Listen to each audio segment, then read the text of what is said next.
जालना गुंडशाहीचा किल्ला होऊ देणार नाही, रतन लांडगे यांचा प्रशासनाला इशारा. कठोर कारवाई न झाल्यास जन आंदोलनाचा एल्गार. खून खंडणी आणि दादागिरीच्या वाढत्या घटनांविरोधात पोलीस अधीक्षकांना निवेदन. 1 जुलै रोजी हजारोंच्या उपस्थितीत जनजागृती मोहिमेची घोषणा. जालना शहरात गेल्या काही महिन्यांपासून खून खंडणी, दादागिरी, मारहाण आणि गंभीर गुन्ह्यांच्या वाढत्या घटनांमुळे नागरिकांमध्ये भीतीचं वातावरण निर्माण झालंय. या पार्श्वभूमीवर नेताजी सुभाषचंद्र बोस सेना सर्व समाज सामाजिक संघटनेचे संस्थापक अध्यक्ष रतन आसाराम लांडगे यांनी जिल्हा पोलीस अधीक्षकांना निवेदन देत गुंड प्रवृत्तीच्या व्यक्तींवर कठोर कारवाई करण्याची मागणी केली आहे. निवेदनात शहरातील वाढत्या गुन्हेगारीबाबत तीव्र चिंता व्यक्त करण्यात आली आहे. काही गुंड प्रवृत्तीचे लोक व्यापारी तसेच सामान्य नागरिकांमध्ये दहशत निर्माण करत असून खंडणी, दादागिरी, मारहाण आणि खुनासारख्या गंभीर घटनांमुळे नागरिक भयभीत झालेत. अशा गुंडांवर कठोर कारवाई करून त्यांना जेरबंद करावे तसेच त्यांना सहज जामीन मिळू नये यासाठी कायदेशीर पातळीवर कठोर पावलं उचलावीत अशी मागणी करण्यात आली आहे. यावेळी रतन लांडगे यांनी आक्रमक भूमिका घेत जालना गुंडशाहीचा किल्ला होऊ देणार नाही, प्रशासनानं तातडीनं कठोर कारवाई करावी, अन्यथा जनतेच्या सहभागातून तीव्र जनजागृतीपर जन आंदोलन उभारलं जाईल असा इशारा दिला.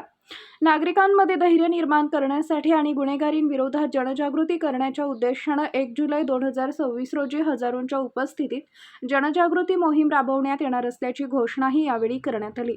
याप्रसंगी संघटनेचे मराठवाडा अध्यक्ष गंगाधर गव्हाणे, सारंग बामणे, अविनाश शिवराळे, संजू बनकर, दिनेश मोरे, किशोर जाधव, प्रकाश जाधव तसेच सविता शिंदे, कविता हिवाळे, राणी इंगळे, मंदाबाई दांडगे आणि सरिता कसबे यांच्यासह पदाधिकारी व कार्यकर्ते उपस्थित होते. काही निवेदन दिलंय, काय विषय होता आणि काय संदर्भात निवेदन दिलंय?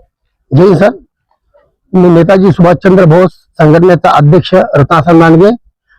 आज आम्ही दिनांक 18/6/2026 रोजी आम्ही आज पोलीस अध्यक्ष SP साहेबांकडे आम्ही येऊन निवेदन दिलं आहे.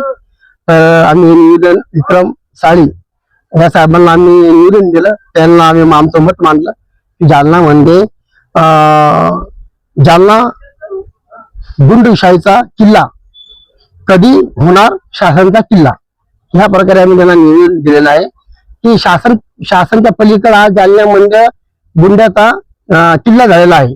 तरी बी शासन आमचं झोपेल आहे आणि शासन फक्त लिखापडीच्या नादीत लागलेलं आहे. इथं गोरगरिबाचे खून, मर्डर, अपहरण, बलात्कार, छेडछाडी हे सगळं कामं जालन्यामध्ये खुलेआम चाललं आहे. हे मुंबईपेक्षा जालना माहीत झालं आहे. म्हणून या जालन्याच्या गुंड्या बदमाशांना, अपहरण करण्यावाल्याला, खंडणी मागण्यावाल्याला, जमिनीवर ताब्या करण्यावाल्याला आणि मर्डर करण्यावाल्याला, बलात्कार करण्यावाल्याला आम्ही असं निवेदन केलं साहेबाला. त्या लोकांना भोंगळं नांगळं करून इसरी जालना शहरामध्ये त्यांची मिरवणूक करा, त्यांचे टकले करा आणि त्यांच्यावर जबर गुन्हे दाखल करून त्यांची कमीत कमी 10 वर्ष अशी सुटका नाही झाली पाहिजे अशी आम्ही त्यांना मागणी केली आहे. आम्ही सरला दिला आहे. साहेबांनी आम्हाला वचन दिलं की आम्ही याच्यावर आम्ही आमचं पथक बनवून ताबडतोब आम्ही या गुंड्यावर जालना शांत करू असं त्यांनी आम्हाला आश्वासन दिलं आहे. तरी पण आम्ही त्यांना सांगितलं की आम्ही येणाऱ्या 1 तारखेला जालन्यामध्ये हजारोच्या संख्येने जालना शहरामध्ये आम्ही पायी यात्रा मोहिनी जनजागृती समाजासाठी आम्ही काढणार आहे. कारण की ज्या समाजामध्ये भेव आहे आम्ही ते भीती काढणार आहे.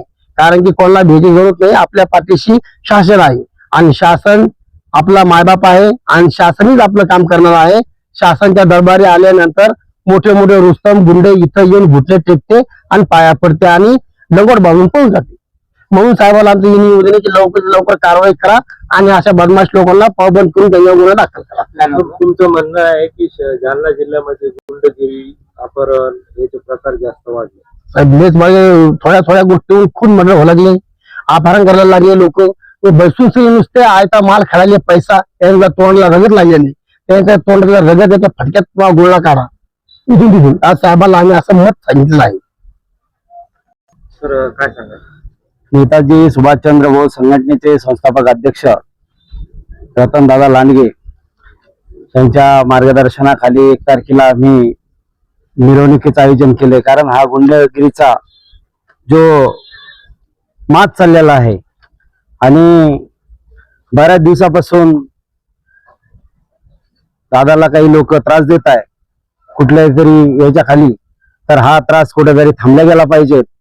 आणि मी देवेंद्र फडणवीस व एकनाथ शिंदे साहेबाला विनंती करतो की तुम्ही सुद्धा थोडं याच्याकडे लक्ष द्यावं.